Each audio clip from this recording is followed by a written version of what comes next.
todo eso? Bueno, yo estudié en el CCH Sur. Después de 3 años me egresé, tenía paso automático.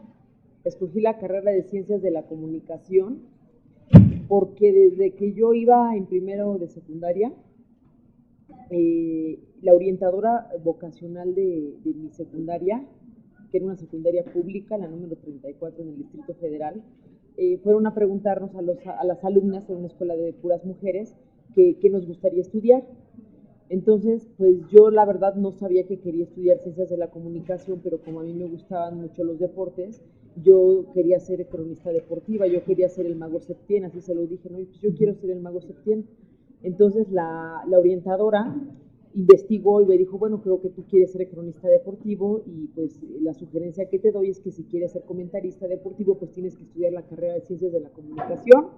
Me entregaron un folleto con todas las universidades en México que impartían la carrera y vi que decía que en la UNAM. Entonces, pues debido a mi situación económica, yo la única posibilidad que tenía era estudiar la UNAM. Ahora sé que también la UAM la dan, no sé por qué en el folleto no decía que la UAM, pero bueno, digamos que desde que yo tenía como unos 12 años, 11, 12 años, yo ya sabía que quería ser cronista deportivo y que para ser cronista tenía que estudiar Ciencias de la Comunicación y tenía que ir a una escuela pública porque no tenía para pagar una privada, entonces tenía que estudiar en la UNAM. Entonces, para estudiar a la UNAM, pues por eso fui a aplicar para entrar a la prepa de la UNAM. Terminé la prepa, tuve pase automático, elegí estudiar en Ciencias Políticas y gracias a mi promedio, y creo que al domicilio donde vivía, pues me aceptaron. Entré con el plan de estudios, o sea, te estoy hablando de que yo entré a la carrera en el año de 1991, era un plan de estudios completamente diferente al que es ahora. Después de 4 años, terminé la carrera, hice mi tesis, me gradué, pero en el último año de la carrera empecé a trabajar. Entré a trabajar al aeropuerto, en el área de comunicación social del aeropuerto de la Ciudad de México. Ahí me ponían pues a hacer cualquier cosa, pero como la verdad, gracias a la maestra Toibe, yo redactaba muy bien. Un día me encargaron hacer, haz de cuenta que me dieron como 3 cajas de documentos y me encargaron que hiciera un boletín. Entonces hice mi boletín que me quedó muy bueno y el tipo que era el jefe me dijo que pues como le había gustado que escribía muy bien, pues que ahora sí ya me recibían y me querían bien y que pues iba a trabajar ahí. Me quedé, pero pues como no había lugar para hacer boletines, me dejaron hacer cosas de radio. Entonces lo que me tocaba hacer era pasar el estado del tiempo en las estaciones de radio. Entonces, haz de cuenta que los previsores de ahí del servicio que se llama Servicios a la Navegación en el Espacio Aéreo Mexicano, el CNEAM, que son los que ven cómo está el clima para ver si los aviones pueden aterrizar o despegar o no. Ellos me daban información y yo redactaba mi nota de que si iba a llover o no iba a llover o iba a haber bruma o etcétera. Y entonces pasaba en las estaciones de radio en el IMER, en formato 21, pues en un montón, ¿no? Así, muchas estaciones de radio le aceptaban ese servicio gratuito al aeropuerto. O sea, allí empecé, estuve 3 años, y luego llegaron las elecciones en las que Cuauhtémoc Cárdenas contendió para ser jefe de gobierno, para el primer jefe de gobierno. Entonces entré a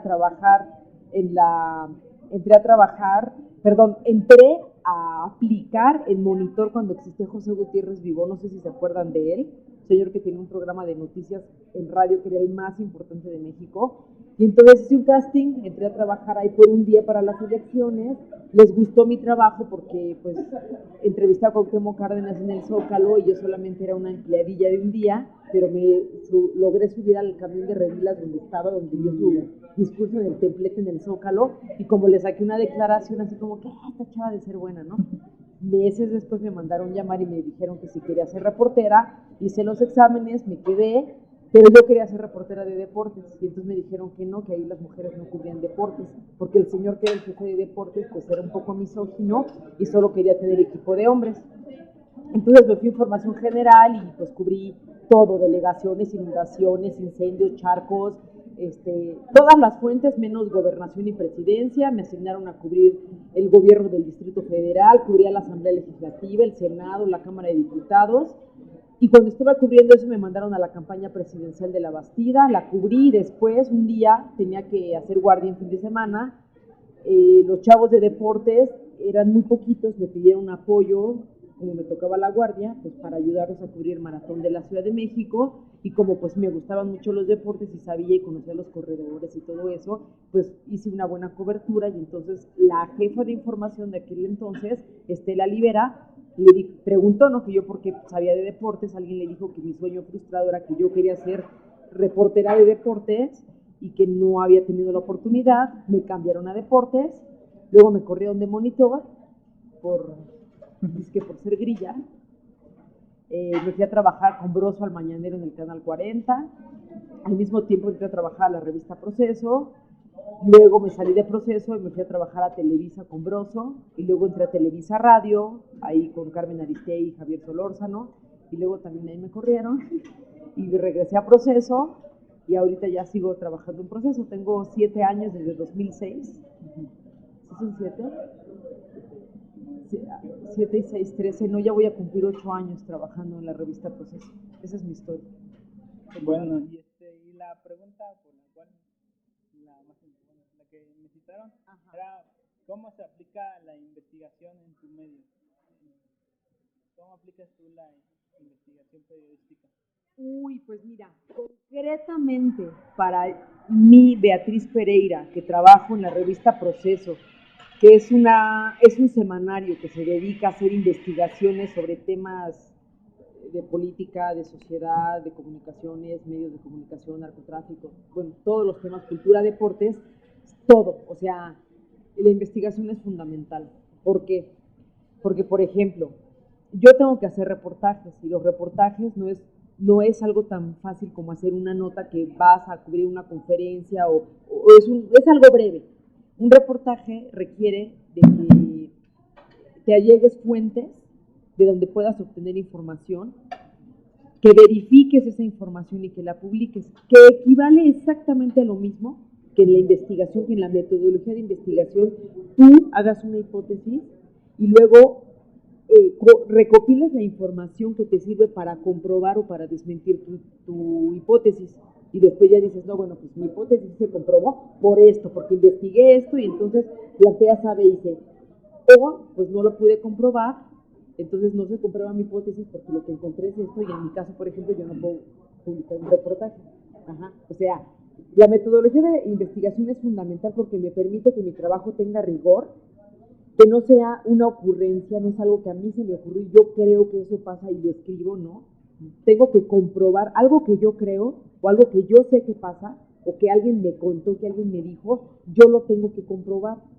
Entonces, solo si se comprueba es que yo puedo publicar el reportaje, si no, no. Entonces, la metodología de investigación es todo para hacer reportajes en el periodismo del país que me digas. En México no siempre se hace, ¿no? Pero bueno, por lo menos yo, Beatriz Pereira, en la revista Proceso, en la sección de deportes, sí es la exigencia que tengo. ¿Y ética qué significa? Es todo. Un reportero que no tiene ética, un periodista que no tiene ética, no vale nada. ¿Qué te quiero decir con esto? Que hay ciertos valores que existen en el periodismo que no siempre se respetan.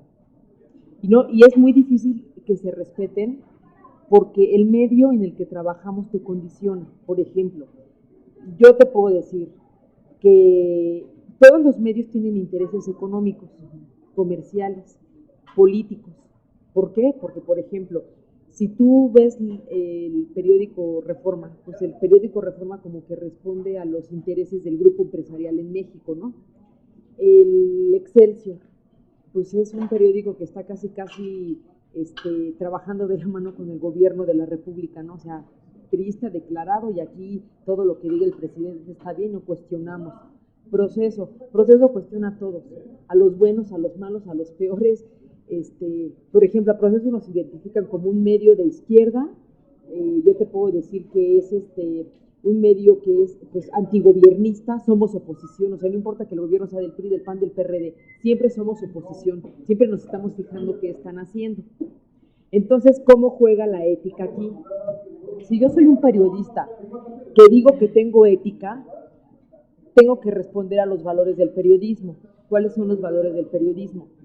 Que se supone yo estoy obligada a informar de forma imparcial. No quiero decir objetiva, porque yo no creo que la objetividad existe. ¿Por qué? Porque no somos objetos, somos sujetos. Y como sujetos tenemos una carga ideológica, cultural, religiosa, de la cual no nos podemos desprender cuando somos periodistas. Ajá. Eso no significa que yo no puedo ser imparcial. ¿Qué quiere decir ser o tratar de ser lo más imparcial? Que yo, digamos, comulgue con las ideas del PAN y entonces critico todo lo que sea del PRI y del PRD, porque como yo soy panista, yo creo que todo lo que hacen los panistas está bien. Entonces, como reportera, hay una conferencia del PAN y me parece que todas las decisiones que toma el PAN, todas están bien. No, yo no puedo hacer eso. Yo como periodista estoy obligada a ver de la manera más clara qué es lo que propone el partido tal o cual, o qué es lo que dice el gobernante tal o cual, y que yo pueda informar, ¿cómo te diré? Sin que yo manipule la información para que yo trate de dirigir al lector a que crea lo que yo creo. ¿Me explico? Yo tengo que poner las cosas como pasaron, por ejemplo, en una nota. No, en una nota yo no meto lo que opino, lo que pienso, nada. Voy a decir qué pasó, ¿no? ¿Qué, cómo, cuándo, dónde? ¿No? La pirámide invertida que seguro ya les enseñaron, ¿no? La gente tiene que saber qué pasó, cuándo pasó, cómo pasó, por qué pasó. Ya. No va inmerso nada de lo que yo llevo. Pero, por ejemplo, en una crónica, si yo salgo a hacer una crónica de una marcha, sí puedo poner, por ejemplo, pues que vi que fueron los del sindicato y que los del sindicato iban en un camión y no caminaban y que iban los chavos estudiantes. Hago descripciones. Sí. Quizá no hago juicios de valor, pero estoy describiendo qué hacían unos y qué hacían otros. Y a lo mejor sí puedo meter un juicio de valor, porque la parte del pedacito de la marcha que yo alcancé a ver con mis ojos, yo percibí pues que los estudiantes de la UNAM eran los que estaban tirando las bombas Molotov, pero a lo mejor me equivoqué, me engañaron, porque resulta que eran unos infiltrados que iban disfrazados de estudiante, o típico, ¿no? Que llega con la manta y dice, sí, yo soy de la UNAM, y se empieza a romper los vidrios. Pues nadie hace eso, ¿no?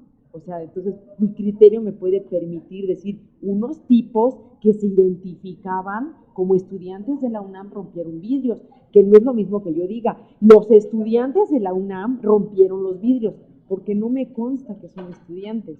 ¿Me explico? Entonces va inmersa en mi ética, porque si yo quiero confirmar que son estudiantes de la UNAM, voy y le digo, oye, ¿me puedes demostrar, me enseñas tu credencial que eres un alumno de la UNAM?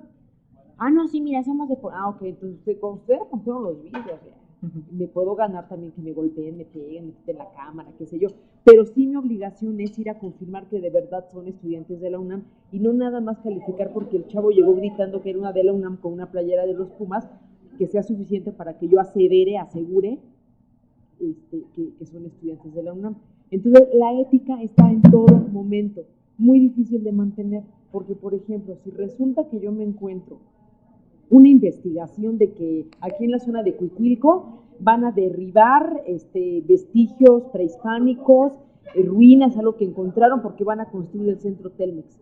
Entonces yo trabajo en el periódico Reforma y yo le digo a mi jefe, no, ¿qué crees? Te traigo un notón. Fíjate que van a tirar todos esos vestigios prehispánicos porque van a construir los Carlos Slim, su supercentro Telmex. Es que Telmex nos patrocinó. 60% de la publicidad del periódico es de Telmex. Pues yo como periodista, pues si soy un buen periodista me tengo que enojar, me tengo que frustrar, pero a ver, me toca renunciar, porque pues, si me voy a trabajar al Excelsior me van a decir lo mismo. Si me voy a trabajar a Procesos, sí va a pasar. Si voy a trabajar a Televisa, claro que va a superpasar, reviéntale la madre Slim. Y no nada más eso, agrégale, invéntale. Lo cual tampoco es ético, porque yo como periodista